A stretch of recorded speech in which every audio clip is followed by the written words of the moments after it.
मेरे प्यारे भाई बहनों, सभी को जय मसीह की। मैं फिर से आप सभी का अपने YouTube चैनल अनीता मसीह पर स्वागत करती हूँ आज की सुबह में, और मैं आशा करती हूँ कि आप लोग आनंदित होंगे। सो मेरे प्यारे भाई बहनों, परमेश्वर का मैं धन्यवाद करती हूँ कि प्रभु ने एक बार फिर से एक समय दिया है कि हम सब बाइबल के सुंदर वचनों को सुन सकें और परमेश्वर के वचनों से हम सीख सकें। सो वचन को सुनने से पहले मैं आप सभी को 26 जनवरी यानी आज जो परमेश्वर ने एक विशेष दिन दिया है, 26 जनवरी अर्थात गणतंत्र दिवस की हार्दिक शुभकामनाएं। सो मेरे प्रिय भाई बहनों, आज का मैसेज थोड़ा लंबा होने वाला है, लेकिन पूरा मैसेज सुनना। परमेश्वर आपको इस हर एक प्रकार की गुलामी से आज़ाद करेंगे और आज का मैसेज आपके लिए है। लास्ट में मैं आपके लिए प्रार्थना करूंगी, जो हर दिन मॉर्निंग प्रेयर करती हूँ। थोड़ा मैसेज लंबा है, लेकिन ध्यान से सुनना। जानते हैं कि गणतंत्र दिवस के रूप में भी पुकारते हैं, और 26 जनवरी जो हम मनाते हैं, जो 26 जनवरी 1950 को हमारे भारत देश में भारतीय संविधान के रूप में लागू किया गया था। ये संविधान मेरे प्यारे भाई बहनों हमारे डॉक्टर भीमराव जी अंबेडकर जी के द्वारा बनाया गया या लिखा गया था या तैयार किया गया था। इस संविधान के द्वारा ही हमारे भारत देश को बहुत सारे मौलिक अधिकार मिले। जैसा कि हम जान पाएंगे इस संविधान से या कुछ बातों से हम सीखेंगे कि आज का दिन जो परमेश्वर ने दिया है, सारे लोग आज गणतंत्र दिवस को बड़े धूमधाम से मना रहे हैं। उसी विषय में मैं आपको बताना चाहूंगी कि कुछ बातें जो हमारी बाइबल क्या बताती है, उसके विषय में मैं आपको बताना चाहती हूँ कि जिसके अंतर्गत भारतीय नागरिकों के लिए बड़े बड़े मौलिक अधिकार दिए गए। हम देखते हैं कि भारतीय संविधान के कारण ही हम भारत में भारतीय जनता को अपनी इच्छा के अनुसार देश की सर्वोच्च शक्ति को चुनने का भी अधिकार मिला। दूसरी बात हम देखते हैं कि हमारा देश जो धर्मनिरपेक्ष राज्य भी कहलाया, जहां सभी धर्मों का आदर किया गया और भारत में कोई पक्षपात नहीं किया जाएगा। ऐसा हर एक वर्ण या समुदाय या जाति या सब प्रकार के लोगों में भारत में पाया जाता है। इस प्रकार कहा गया है कि भारत में अनेकता में एकता ये एक प्रतिरूप है। इस प्रकार हम इस संविधान को देख सकते हैं कि इसी प्रकार से ये संविधान हमारे हिंदुस्तान के लिए एक खास दिन है। इसलिए आज के दिन सभी लोग इसको बड़े धूमधाम से मना रहे हैं। सो मेरे प्यारे भाई बहनों, मैं आपको बताना चाहूंगी कि 26 जनवरी जो गणतंत्र दिवस के रूप में हम सारे भारतीय लोग इसे मनाते हैं, परमेश्वर के वचन बाइबल क्या कहती है, परमेश्वर के वचन व्यवस्था विवरण के 10:8 में दिया गया है कि और उस उत्तम देश के कारण जो तेरा परमेश्वर यहोवा तुझे देता उसे धन्य मानेगा। यानी जो परमेश्वर हमें देश दिया है, मेरा हिंदुस्तान जिसमें हमारा जन्म हुआ है, इसलिए मैं प्रभु का धन्यवाद देती हूँ। जिस देश में परमेश्वर ने हमें रखा है, कुछ लोगों को अपना देश पसंद नहीं आता और उसी देश की वो लोग बुराई करते हैं, बोलते हैं कि ये देश में मैं क्यों पैदा हो गया या इस देश में हमें क्यों जन्म मिला। सो कुछ लोग देश से खुश नहीं रहते, लेकिन मैं आपको बताना चाहूंगी कि हमारी बस की बात नहीं है कि हम कहाँ पैदा हुए या किस देश में पैदा हुए। ये तो ही हर एक बात का डिसाइड करने वाला या तय करने वाला सिर्फ हमारा परमेश्वर ही है, प्रभु ही है, जो हमें तय करता है कि कहाँ हमें पैदा होना, किस देश में पैदा होना, जहाँ जन्मभूमि पर हमें प्रभु जन्म देगा। इसलिए प्रभु ने इस देश को रखा है, तो मैं प्रभु का धन्यवाद करूंगी। प्रियो, यदि आपको परमेश्वर ने इस देश में इस हिंदुस्तान में जन्म दिया है तो प्रभु का धन्यवाद करो। सो मैं आपको बताना चाहती हूँ कि प्रभु की ये इच्छा है कि प्रभु की सेवा को मैं पूरा करूं। सो मैं आपको कहना चाहती हूँ कि हमारे जीवन में प्रियो, हमने अभी तक जाना कि हमारा देश किस तरह से आज़ाद हुआ और किस तरह से देश में हमें बहुत सारे महापुरुषों के बलिदान होने से इस देश में आज़ादी आई। लेकिन हम आज एक ऐसी आज़ादी के विषय में बात करना चाहती हूँ जो बाइबल हमें बताती है। प्रियो, यही प्रकाशन आप लोगों तक पहुँचाना चाहती हूँ कि जो हमें ये बाहरी आज़ादी, यानी हमारी 2 प्रकार की आज़ादी होती है। एक तो आंतरिक आज़ादी हमें मिलती है, दूसरी एक बाहरी।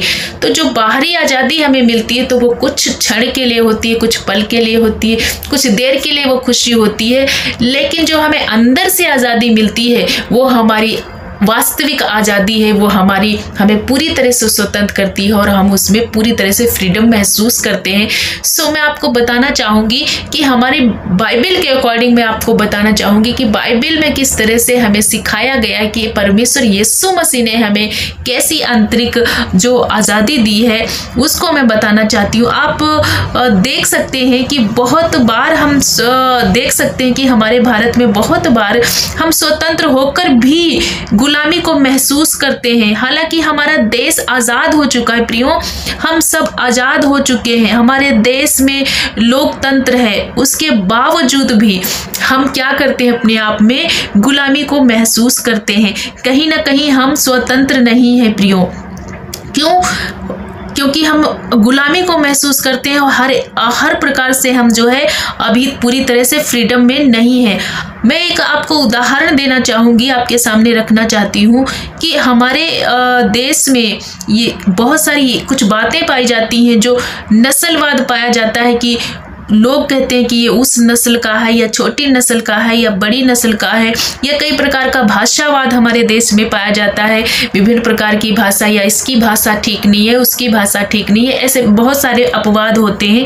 कई प्रकार हम जातिवाद पाते हैं प्रियो। ये सबसे बड़ी जटिल समस्या है जो हमारे देश में पाई जाती है, जातिवाद। लोग हीन भावना से देखते कि ये छोटी जाति का है, ये बड़ी जाति का है। लेकिन मैं आपको बताना चाहूँगी कि परमेश्वर का यहाँ वचन हमें क्या बताता है कि कुछ ये सारी ऐसी बातें हैं जो हमें हमारे जीवन को या हमारे चीज़ों को महसूस कराती हैं कि हम गुलामी में हैं, जिसमें हमारा देश बंधा रहता है।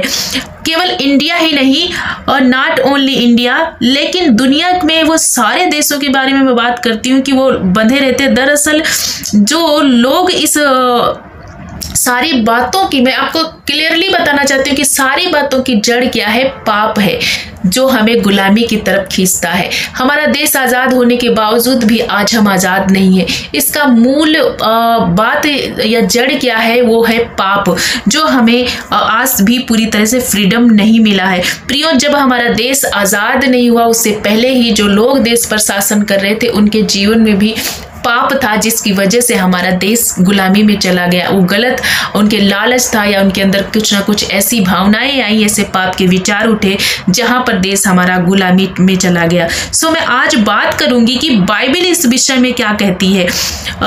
बाइबल हमें क्या बताती है जिसको आपको समझना पड़ेगा, उसको जानना पड़ेगा प्रियो, क्योंकि यही बाइबल के अकॉर्डिंग ही जो हम बातें सीखेंगे वही हमारी वास्तविक स्वतंत्रता है। सो आइए हम पहले वचन में जाएंगे कि परमेश्वर का वचन हमें क्या बताता है। तो हम खोल लेंगे बुक, परमेश्वर की किताब खोलेंगे, पत्री 2 कुरिन्थियों 3:17 में जाएंगे। आप सभी लोग खोल सकते हैं 2 कुरिन्थियों 3:17 में। और जब भी आप वचन इस वीडियो को आप देख रहे हैं, इस वीडियो में शामिल हो रहे हैं, तो आप वचन को साथ साथ में खोल के फिर मनन करना। मैं आपके लिए वचन पढ़ना चाहूंगी 2 कुरिन्थियों 3:17 में क्या लिखा हुआ है कि परमेश्वर का वचन हमें क्या बताता है। प्रभु तो आत्मा है और जहां कहीं प्रभु का आत्मा है वहां स्वतंत्रता है। प्रियो, बाइबल हमें क्या बताती है कि प्रभु हमारा एक आत्मा है और जहां कहीं प्रभु यीशु मसीह का आत्मा है वहां स्वतंत्रता है। इसका मतलब है कि जहां मसीह है वहां स्वतंत्रता है। प्रियो, मैं आपको बताना चाहूंगी कि ऐसी स्वतंत्रता जहां पर हम ये गुलामी का ये ऐसी स्वतंत्रता है मसीह की ओर से हमें मिलती है जहां पर हम गुलामी का एहसास नहीं करते। हम घूम फिर सकते हैं, हम सांस ले सकते हैं और हम आनंद ले सकते हैं, क्योंकि ये मसीह की जो है हमारे जीवन में स्वतंत्रता है। कुछ बातों में हमें जानना पड़ेगा या हम जानना चाहेंगे कि इस जो आज़ादी प्रभु यीशु मसीह से मिलती है, यानी जो हमें आज़ादी यीशु मसीह से मिलती है, वो हमें स्वतंत्र करती है। जीवन में बहुत ज़रूरत है कि हर एक नागरिक को जानना जरूरी है, परमेश्वर के वचन को, उसके सत्य को जानना जरूरी है, क्योंकि जब हमारे देश के लोग परमेश्वर के वचन को जानेंगे, क्योंकि वचन में लिखा है यदि तुम सत्य को जानोगे तो सत्य तुम्हें स्वतंत्र करेगा। सो मैं आपको बताना चाहती हूँ, यदि जब आप सत्य को जानोगे तो सत्य प्रभु का सत्य जो है आप लोगों को स्वतंत्र करेगा। किन बातों से हमें स्वतंत्रता मिलती है? आज आइए हम बाइबल से कुछ बातों को देखेंगे कि हमें किन बातों से हमारा मसीह असली आज़ादी दिलाता है। पहली बात हम देखते हैं कि मसीह पाप के दंड और पाप के दासत्व से आज़ाद करता है, क्योंकि प्रियो सारी जड़ ही हमारी जो हमें गुलामी में ले जाती है वो है पाप। और यदि हम जब पाप से स्वतंत्रता पाएंगे, पाप से आज़ादी पाएंगे, तो हमारे जीवन में एक वास्तविक स्वतंत्रता को हम देख सकते हैं। वचन को हम पढ़ेंगे, परमेश्वर के वचन में हम जाएंगे प्रियो कि परमेश्वर का वचन हमारे जीवन में क्या कहता है। रोमियो का हम जाएंगे, रोमियो की पत्री में देखेंगे, रोमियो की किताब खोल लेंगे और उसका 6 के वचन में लिखा हुआ है। रोमियो 6 में हम देखेंगे कि परमेश्वर का वचन हमें क्या बताता है। हम जानते हैं कि हमारा पुराना मनुष्यत्व उसके साथ क्रूस पर चढ़ाया गया ताकि पाप का शरीर व्यर्थ हो जाए और हम आगे को पाप के दासत्व में ना रहे। प्रियो, हमारा जो पुराना चाल चलन था, हमारा पुराना मनुष्यत्व, जो हमारी पुरानी बातें थी, जो पाप था, जो गुनाह था, किसके साथ चढ़ाया गया? प्रभु यीशु मसीह के साथ उसके क्रूस पर चढ़ाया गया ताकि हम क्या करें? क्रूस पर चढ़ाया गया ताकि हम पाप का शरीर जो व्यर्थ हो गया था, व्यर्थ हो जाए, हम आगे को पाप में ना रहें। सो जब प्रभु यीशु मसीह को हम अपना उद्धारकर्ता ग्रहण करते हैं और अपना पाप जब उसके क्रूस पर हम देते हैं, उसने हमारे पापों को अपने ऊपर ले लिया, तो हमें क्या मिली? एक आत्मिक स्वतंत्रता और एक अंदरूनी स्वतंत्रता मिली ताकि आगे को हम क्या करें? पाप के दासत्व में ना फंसे रहे, गुलामी में ना जाए, वापस इस गुलामी में ना जाए। क्योंकि परमेश्वर के वचन 6 के 14 में लिखा है, रोमियो के 6 के 14 में हम देखते हैं कि प्रभु हमारा क्या कहता है, तब तुम पर पाप की प्रभुता ना होगी, क्योंकि तुम व्यवस्था के अधीन नहीं वरन अनुग्रह के अधीन होगे। सो मेरे प्यारे भाई बहनों, मैं आपको बताना चाहती हूँ कि असली वास्तविक स्वतंत्रता हमारे जीवन में क्या है। जब हम प्रभु यीशु मसीह पर विश्वास करते हैं तो वो व्यवस्था की जो व्यवस्था की पाप है, जो उसकी व्यवस्था का जो हम अधीन थे, वो हम सारी बातों से छूट जाएंगे और अनुग्रह के अधीन हो जाएंगे। तो परमेश्वर का जो है अनुग्रह हम पर होगा तो हम सारी प्रकार की गुलामी से छूट जाएंगे, क्योंकि यही है हमारी असली और वास्तविक गुलामी। दूसरी पॉइंट पे हम जाएंगे कि परमेश्वर किन बातों से हमें आजाद करता है और हमें गुलामी से छुड़ाता है। दूसरी बात है शैतान की प्रभुता से या शैतान के अधिकारों से परमेश्वर हमें स्वतंत्र करता है। जो प्रभु को नहीं जानते हैं प्रियो, वो शैतान की स्वतंत्रता यानी शैतान के अधिकारों में है, शैतान के बंधुआई में है, शैतान की गुलामी में है। लेकिन जो प्रभु यीशु मसीह पर विश्वास करते हैं, जिन्होंने उसके नियम को, कानून को, उसकी आज्ञाओं को माना, स्वीकार किया, अपना उद्धारकर्ता ग्रहण किया, तो उनके जीवन में वो कोई भी शैतान का काम नहीं है। प्रियो, मैं आपको बताना चाहूंगी कई ऐसे मसीह भाई बहन भी हैं जो प्रभु को जानते हुए भी वो पाप के अधिकार में यानी शैतान के अधिकारों में फंसे हुए हैं। प्रेरितों के काम में हम देखेंगे 26 के 18 में देखेंगे परमेश्वर का वचन हमें क्या बताता है। प्रेरितों के 26 के 18 में दिया हुआ है कि परमेश्वर का वचन हमें बता रहा है कि तो उनकी आंखें खोले कि अंधकार से ज्योति की ओर और शैतान के अधिकार से परमेश्वर की ओर फिरें कि पापों की क्षमा और उन लोगों के साथ जो मुझ पर विश्वास करने से पवित्र किए गए हैं मीरास पाएं। सो मेरे प्यारे भाई बहनों, यहाँ परमेश्वर क्या कहता है, अंधकार से, हर प्रकार के गुनाह से, हर प्रकार के वो डार्कनेस से छुड़ा करके, उस शैतान के हाथ से, उस बंधन से छुड़ा करके हम किसकी ओर फिरे? परमेश्वर की ओर फिरे, यानी परमेश्वर की ओर फिरे कि पापों की क्षमा और उन लोगों के साथ जो मुझ पर विश्वास करने से पवित्र किए गए मीरास पाए। सो असली मीरास और असली विजय हमारा, वो असली स्वतंत्रता वो है जब हम प्रभु यीशु मसीह में आकर के और उसको अपना उद्धारकर्ता ग्रहण करते हैं। तो वो शैतान की बंधुआई से, शैतान के डार्कनेस से, क्योंकि हमारी कोई लड़ाई मनुष्य से नहीं है, इसी समाज से नहीं, इसी देश से नहीं, लेकिन अंधकार की शक्तियों से, उस शैतान से है, जिससे परमेश्वर हमें जब आजाद करता है तो सचमुच हम अंदर से एक आजादी को महसूस कर पाते हैं और हम अंदर से आनंदित हो पाते हैं और मगन हो पाते हैं। सो प्रियो, मैं आपको बताना चाहूंगी कि मसीह से जुड़ना और पवित्र आत्मा का प्राप्त होना ही, यही हमारे जीवन की सबसे बड़ी वास्तविक आज़ादी है, जो हमारे हर प्रकार की रुकावटें हमारे जीवन से दूर होती। पवित्र आत्मा हमें सहायता करता है प्रियो, हमें बुद्धि देता है, हमें ज्ञान देता है कि हम पाप ना करें, और परमेश्वर की आज्ञाओं को मानने के लिए पवित्र आत्मा हमें सिखाता है,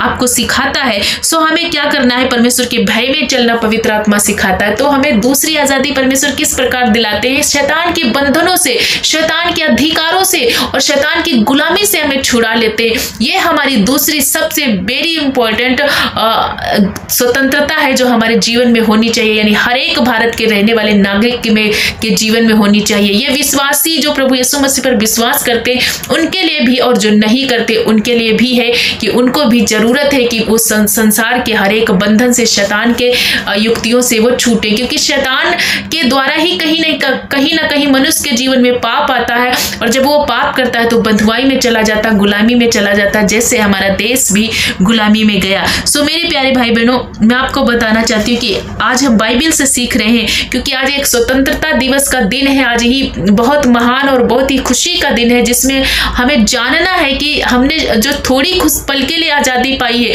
वो हमारे लिए उतना इम्पोर्टेंट नहीं है, क्योंकि वो पल भर की, लेकिन जो मसीह में हमें स्वतंत्रता मिलती है वो हमारे लिए बहुत ही इम्पोर्टेंट है, वो हमारे जीवन के लिए अति महत्वपूर्ण है। तीसरी आज़ादी के बारे में हम देखते हैं कि परमेश्वर क्या करता है, व्यवस्था से स्वतंत्र हमको करता है। यानी विधि का मतलब क्या है, व्यवस्था का मतलब क्या है। व्यवस्था पुराने नियम में लिखा है, यदि आंख किसी ने आंख पे हमला किया तो आंख के बदले आंख, कान के बदले कान, और मौत के बदले मौत, जो घात करते हैं उनके बदले घात। तो वहां से हमें परमेश्वर ने एक नए नियम में, जब हम देखते हैं कि प्रभु यीशु मसीह ने पुराने नियम की व्यवस्था रद्द करके और नए नियम की व्यवस्था दी, वो अनुग्रह की व्यवस्था दी। पहले व्यवस्था के अधीन हम थे, पर अब हम क्या है, अब हम अनुग्रह के अधीन हो गए हैं। उसका नवीनीकरण प्रभु यीशु मसीह ने किया, और व्यवस्था में जो पाप था उस पाप को, क्योंकि व्यवस्था नहीं खराब थी, व्यवस्था में कोई खराबी नहीं थी, वरन व्यवस्था के द्वारा ही हमें पता लग पाया कि हम गुनाह का पता लग पाया कि हम जो है ये पाप है। वरना व्यवस्था अगर ना होती तो बेविचार हम करते तो पता ही नहीं लगता कि ये बेविचार पाप है। व्यवस्था में पाप नहीं, पर व्यवस्था सिखाता है हमें कि पाप क्या है। व्यवस्था ना होता तो प्रियो हम पाप का पता नहीं कर पाते। सो मेरे प्यारे भाई बहनों, मैं बताना चाहती हूँ तीसरी बात जो प्रभु ने हमें छुड़ाया, उस व्यवस्था के पाप से, अधीनता में से छुड़ाया। आइए हम वचन को देखते हैं, कुलुसियों में जाएंगे और परमेश्वर का वचन हमें क्या यहाँ पर बताता है। कुलुसियों की पत्री हम खोल लेंगे और प्रभु के वचन को हम पढ़ेंगे। कुलुसियों 2:14 में लिखा हुआ है कि और विधियों का वह लेख जो हमारे नाम पर हमारे विरोध में था, मिटा डाला और उसे क्रूस पर कीलों से जड़कर सामने से हटा दिया। प्रियो, वो विधियों का लेख, वो पाप का, वो व्यवस्था का लेख जो हमारे माथे पे लिखा हुआ था, उसने प्रभु यीशु मसीह ने क्या हुआ, क्योंकि लिखा है कि जो काठ पे लटकाया जाए वो श्रापित है, और प्रभु यीशु मसीह ने हमारे और आपके पापों के लिए श्रापित बना और काठ पर लटकाया गया, ताकि वो व्यवस्था के पाप से जो हम पुराने नियम में थे से छुटकारा दे और हमें एक नई व्यवस्था दी उसने, नवीनीकरण करके, और हम सारे पापों से छूट पाए। सो मेरे प्यारे भाई बहनों, मैं आपको बताना चाहूंगी कि प्रभु यीशु मसीह क्या करता, हमें हर एक प्रकार के विरोध को मिटा दिया और हर प्रकार की वो जो है पापों से, उस विधियों के लेख से जो हमारे माथे पे लगा था, उनसे आजादी दी, उनसे स्वतंत्रता दी, और हमें आजादी मिली प्रभु यीशु मसीह से। तो मैं आपको बताना चाहूंगी कि कहीं भी रहते हैं, लेकिन हम क्या करते हैं, नरक के पाप से, यानी नरक से हम बचाए गए। यीशु ने हमें कलवरी क्रूस पर सच्ची आज़ादी को दिया, और ये आज़ादी मिलने के बाद हमें कोई दुख नहीं होता, पश्चाताप नहीं होता, सच्चा आनंद होता है, क्योंकि प्रभु यीशु मसीह ने हमें एक सच्ची आज़ादी क्रूस पर दिया अपने प्राणों को दे करके। सो मेरे प्यारे भाई बहनों, मैं आपको बताना चाहती हूँ कि हम देश में रहते हुए कहीं ना कहीं अभी भी गुलामी में हैं, और यदि आपने प्रभु को नहीं अपनाया तो कहीं ना कहीं आप गुलामी में और अपने आप को फ्रीडम में महसूस नहीं करोगे। सो मैं आपको इनकरेज करना चाहती हूँ कि असली स्वतंत्रता जो है वो हमारे प्रभु यीशु मसीह में है। उन पर विश्वास करो और उन पर यकीन करो, उनको अपना उद्धारकर्ता मानो और पाप से दूर रहो, मन फिराओ, ताकि प्रभु आपको सत्य से आजाद करें। सत्य को आप जानोगे और स्वतंत्र हो जाओगे उस शैतान की गुलामी से, उस झूठ से, उस हर प्रकार के विभिन्न गलत पापों से। जब छुटकारा होगा, जब हमारे देश में प्रभु का सुसमाचार फैलेगा और लोग प्रभु के वचनों को जानेंगे, तो लोगों के जीवन में एक अच्छा मन और परमेश्वर के वचन आएंगे। उनकी आत्मा जहां जहां रहेगी, मसीह की आत्मा जहां है वहां पर स्वतंत्रता है और वहां पर आजादी है। तो लोग बदलेंगे, हमारा देश बदलेगा, तो इस देश में बड़ी शांति और बड़ी आनंद से हम रह पाएंगे। सो मैं आपको बताना चाहती हूँ कि सभी लोग प्रभु यीशु मसीह में, उसके वचनों में बने रहिए, क्योंकि असली आजादी और असली स्वतंत्रता हमारे प्रभु यीशु मसीह के चरणों में और उसके पास है, उसके समीप में है। सो उसकी आत्मा को प्राप्त करने की कोशिश करो, प्रभु पर विश्वास करो। प्रभु ही आपको उस हर पाप से छुड़ाएंगे और असली स्वतंत्रता और आज़ादी देंगे और आप सत्य को जानोगे, स्वतंत्र हो जाओगे। सो मैं आशा करती हूँ आज के वचन से आप बहुत ही आशीष हुए होंगे और आज का वचन आपको ब्लेस करेगा। सो मेरे प्यारे भाई बहनों, आपको परमेश्वर बहुत बहुत आशीष दे और आज का ये वचन आप पूरा सुनना और लोगों तक शेयर करना, ताकि आप जान पाओ कि परमेश्वर हमारे लिए कितनी बड़ी स्वतंत्रता और आज़ादी रखी है, जिसमें हम बड़ा फ्रीडम और आनंद और शांति को महसूस कर सकते हैं। सो आज के वचन से परमेश्वर आपको बहुत बहुत आशीष दे और आज का दिन आपका शुभ हो। एक बार फिर से स्वतंत्रता की यानी गणतंत्रता दिवस की सभी को हार्दिक शुभकामनाएं। सो मेरे प्रिय भाई बहनों, आइए हम सब लोगों के लिए एक छोटी सी प्रार्थना करेंगे सुबह में। सो सब लोग आंखें बंद करें। धन्यवाद पिता परमेश्वर है मेरे प्यारे प्रभु यीशु मसीह, आज आपको हम धन्यवाद करते इस सुबह के समय में, जो सुबह का समय दिया प्रभु, इसलिए आपको आदर महिमा देते हैं। और आज आपने सुंदर वचनों से इन भाई बहनों को ब्लेस किया है प्रभु, इनसे बात किया और इन्हें बताया कि हमारी असली और वास्तविक स्वतंत्रता प्रभु आपके पास है, आपकी आत्मा के द्वारा है। हम यदि सत्य को जानेंगे तो स्वतंत्र हो जाएंगे और सत्य हमारा यीशु मसीह है। सो प्रभु यीशु मसीह हर एक वो भाई बहन को, जितने इस वीडियो को वॉच कर रहे हैं, इस प्रार्थना को सुन रहे हैं, उनको प्रभु ब्लेस करो, आशीषित करो। और आज के दिन ये जहां कहीं जाते आते हैं प्रभु, इनकी सुरक्षा करना, अपना अनुग्रह देना प्रभु, इनके साथ होना और आज का दिन इनके लिए आशीष का दिन बने। और आज का ये मैसेज प्रभु पूरी तरह से ये सुन करके और आपकी महिमा करें और असली अपनी स्वतंत्रता प्रभु आपके पास, आपके वचनों से इनको मिले, आपकी आत्मा के द्वारा अपने जीवन को प्रभु आपके चरणों में लेकर आए और हर प्रकार के पाप से इन्हें छुड़ाकर इन्हें आजाद करो और फ्री करो। इसलिए मैं आपका धन्यवाद करती हूँ प्रभु। आप हर एक वो भाई, वो बहन को, वो बुजुर्ग माता पिता, बच्चों को, सबको आप फ्री करने जा रहे हो पाप से और हर प्रकार की गुनाह से आजाद करने जा रहे हो, इन्हें स्वतंत्र करने जा रहे हो। इसलिए आपको सारा आदर महिमा देते हुए प्रार्थना यीशु के नाम से मांगते हैं। खुदा के लोग कहो आमीन, आमीन, हालेलुया।